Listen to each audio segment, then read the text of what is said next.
Everyone, welcome to my channel. आज के इस वीडियो में हम पढ़ने वाले हैं कुछ ऐसे स्पेशल सेंटेंसेस के बारे में जिनका यूज़ आप अपनी डेली लाइफ में करते हैं, लेकिन जब बात आती है उनको इंग्लिश में ट्रांसलेट करने की तो आप काफ़ी हेजिटेट होते हैं।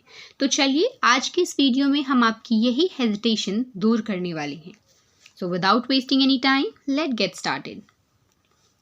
आपको स्क्रीन में कुछ सेंटेंसेस दिख रहे होंगे, जैसे मुझे लग ही रहा था कि तुम आज नहीं आओगी, मुझे लग ही रहा था कि वह देर से आएंगे, मुझे लग ही रहा था कि वह मना कर देगा, मुझे लग ही रहा था कि मौसम खराब होगा। इस प्रकार के सेंटेंस हम अपनी डेली लाइफ में बोलते और सुनते हैं, लेकिन जब बात आती है इनको इंग्लिश में बोलने की या ट्रांसलेट करने की तो हम काफ़ी कंफ्यूज हो जाते हैं। ठीक है, तो आपके इसी कंफ्यूजन को आज हम दूर करेंगे। इस प्रकार के सेंटेंस बनाने के लिए हमको एक स्ट्रक्चर फॉलो करना होता है। देखिए स्ट्रक्चर क्या है। सबसे पहले आपको लिखना है आई had a feeling. I had a feeling. उसके बाद आपको रखना है सब्जेक्ट को। सब्जेक्ट के बाद आप यूज़ करेंगे वुड का, और वुड के बाद आप यूज़ करेंगे वर्ब की फर्स्ट फॉर्म और ऑब्जेक्ट का। अब देखिए ये स्ट्रक्चर इस प्रकार क्यों बना है, क्योंकि हम क्या कर रहे हैं, पास्ट के पर्सपेक्टिव से फ्यूचर में होने वाली क्रियाओं की संभावना बता रही हैं। जैसे मैं कहूँ मुझे लग ही रहा था वह आएगा, मुझे लग ही रहा था कि मौसम खराब होगा, मुझे लग ही रहा था कि बारिश होगा। इस प्रकार के सेंटेंस हम बोलते हैं। तो मुझे लग ही रहा था, इसकी इंग्लिश होती है आई had a feeling. I had a feeling कि मतलब मुझे ऐसा लग रहा था, और सब्जेक्ट उसके बाद यूज़ करेंगे और यहाँ पे वुड का यूज़ करेंगे। वुड का यूज़ हम पास्ट में रह के फ्यूचर की संभावना के बारे में बात करते हैं कि फ्यूचर में जो क्रियाएं होंगी उसकी पॉसिबिलिटी की बात करते हैं। वर्ब की फर्स्ट फॉर्म होगा और फिर ऑब्जेक्ट होगा। आई होप आपको यहाँ तक कोई कन्फ्यूज़न नहीं होगा।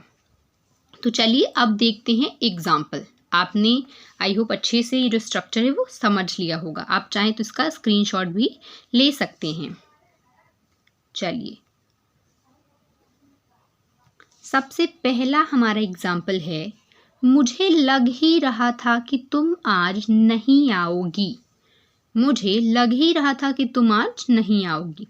आई हैड अ फीलिंग, लग ही रहा था, आई हैड अ फीलिंग दैट का अर्थ होता है कि तुम आज नहीं आओगी।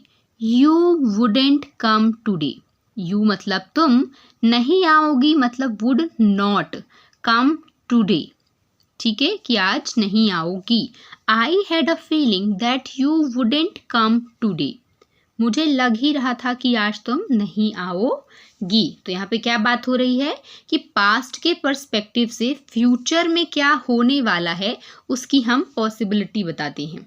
ठीक है, जैसे अगर यहाँ पे बारिश हो रही है तो हम क्या कहेंगे कि मुझे लग ही रहा था कि बारिश होगी। आपने क्या किया था कि पास्ट के पर्सपेक्टिव से आपने फ्यूचर बता दिया था। आपने एक एस्ट्रोलॉजर का काम किया है ना, जो पास्ट और फ्यूचर की बातें बता देता है। चलिए अगला एग्जाम्पल देखिए, मुझे लग ही रहा था कि वह देर से आएंगी। जब हमारे घर में मेहमान, हम वेट कर रहे हैं किसी का और वो फिर देर से आए तो हम क्या कहते हैं कि मुझे लग ही रहा था कि वह देर से आएंगी। I had a feeling that they would come arrive late. अब आई हैड अ फीलिंग हम सभी सेंटेंसेस में लगाएंगे, क्योंकि हम क्या पढ़ रहे हैं, मुझे लग ही रहा था, मुझे लग ही रहा था। तो सारे सेंटेंस में क्या लगाएंगे, आई हैड अ फीलिंग, और उसके बाद जो भी हमारा सेंटेंस होगा उसको हम बनाएंगे that they would arrive late, कि वह देर से आएंगे। अगला एग्जाम्पल देखिए, मुझे लग ही रहा था कि परीक्षा आसान होगी।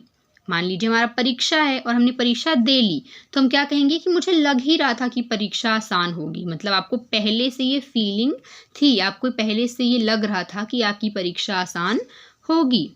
I had a feeling that the exam would be easy. I had a feeling that the exam would be easy. अगला एग्जाम्पल देखिए, मुझे लग ही रहा था कि वह मना कर देगा। मुझे लग ही रहा था कि वह मना कर देगा। इस प्रकार के सेंटेंस हम अपनी डेली लाइफ में बोलते हैं कि मुझे लग ही रहा था वह मना कर देगा, मुझे लग ही रहा था कि वह हाँ कह देगी, मुझे लग ही रहा था कि वह नहीं आएगा, बोलते हैं हम। देखिए इसकी English, I had a feeling that he would refuse. मना करना क्या होता है? रिफ्यूज़। और मना कर देगा, फ्यूचर की बात हो रही है। He would refuse. मुझे लग ही रहा था कि वह मना कर देगा। आई had a feeling that he would refuse. अगला देखिए, मुझे लग ही रहा था कि वह जीत जाएगा। आई had a feeling that he would win. I had a feeling that he would win. अगला एग्जाम्पल देखते हैं, मुझे लग ही रहा था कि मौसम खराब होगा। मुझे लग ही रहा था कि मौसम खराब होगा। I had a feeling that the weather would be bad. मुझे लग ही रहा था कि मौसम खराब होगा। I had a feeling that the weather would be bad. ठीक है, तो इस प्रकार के सेंटेंस हम अपनी डेली लाइफ में बोलते और सुनते हैं। तो जब भी आपको इस प्रकार के सेंटेंस बनाने हो तो आप इसी स्ट्रक्चर का यूज़ करेंगे और इस स्ट्रक्चर का यूज़ करके आप हज़ारों की संख्या में इस प्रकार के सेंटेंस बना सकते हैं कि मुझे लग ही रहा था ऐसा होगा, मुझे लग ही रहा था वैसा होगा। ठीक है, यहाँ पे मैंने आप लोगों के लिए कुछ वर्क भी लिखा है। ठीक है, पहले लास्ट वाला एग्जाम्पल्स देख लेते हैं। मुझे लग ही रहा था कि वह खुश होगा। मुझे लग ही रहा था कि वह खुश होगा। I had a feeling that he would be happy. I had a feeling that he would be happy. मुझे लग ही रहा था कि वह खुश होगा।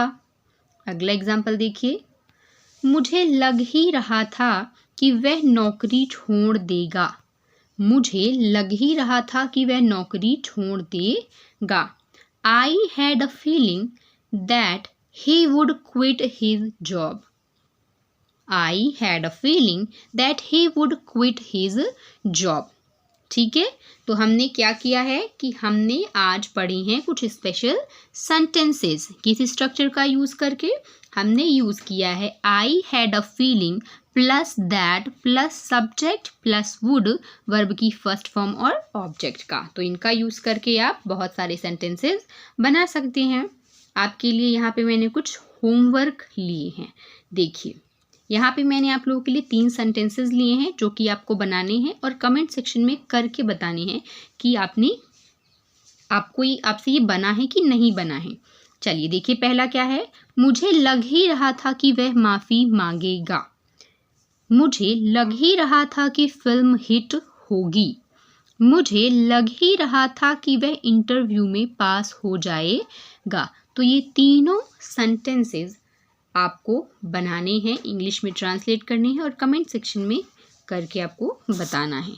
तो मुझे उम्मीद है कि आज की आपको ये वीडियो पसंद आई होगी और आपने आज इससे कुछ सीखा होगा। So if you like the video, do like, share and subscribe to the channel. Thanks for watching.